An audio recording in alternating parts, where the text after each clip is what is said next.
Para bruder, suster, bapak ibu, saudara-saudari, dan anak-anak terkasih, selamat memasuki minggu biasa ke-30 tahun A Berkah Dalem.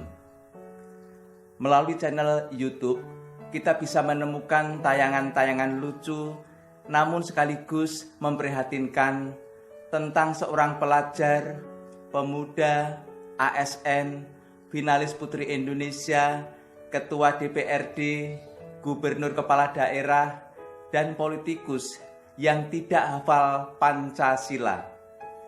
Meskipun terdiri dari 5 sila, namun dalam kenyataannya orang bisa saja lupa atau bahkan tidak pernah hafal Pancasila.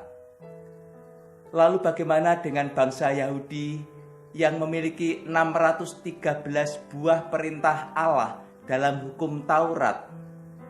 Apakah mereka bisa menghafalnya?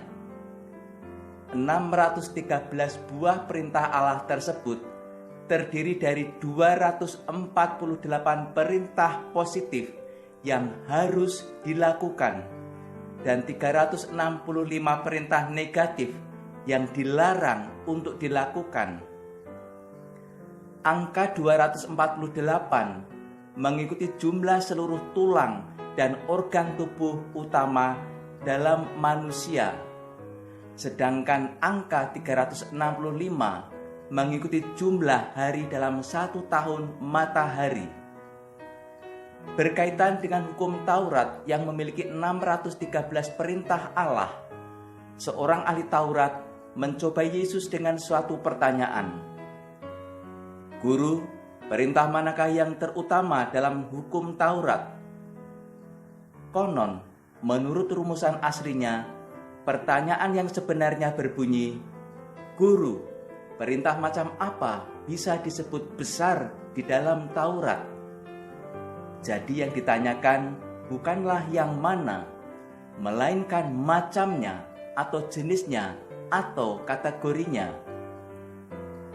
Menanggapi pertanyaan ahli Taurat yang mencobainya, Yesus menjawab, Kasihlah Tuhan Allahmu dengan segenap hatimu, dengan segenap jiwamu, dan dengan segenap akal budimu.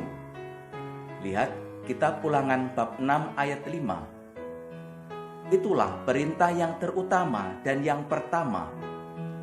Dan perintah yang kedua ialah, Kasihilah sesamamu manusia seperti dirimu sendiri. Lihat kitab Imamat bab 19 ayat 18.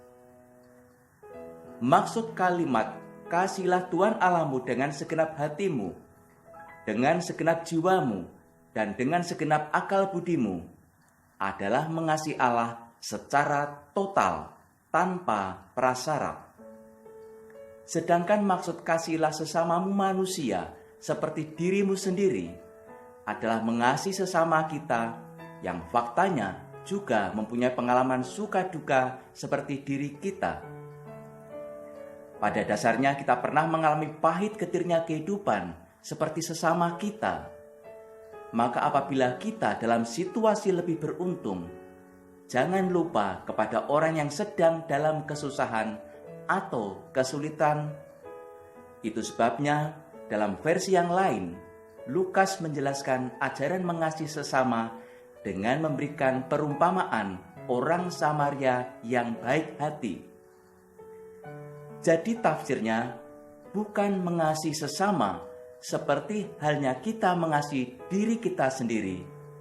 Namun kita mengasihi sesama karena kita juga pernah mengalami kesusahan atau kesulitan seperti sesama kita. Semoga rahmat Allah membantu kita untuk mengasihi sesama yang sedang dalam kesusahan atau kesulitan hidup. Siapa tahu Allah ada di dalam diri sesama kita itu. Dan dengan demikian, pada saat kita melakukan kasih kepada sesama yang sedang dalam kesusahan atau kesulitan hidup itu, maka sebenarnya kita pun sedang mewujudkan kasih kita kepada Allah. Tuhan memberkati.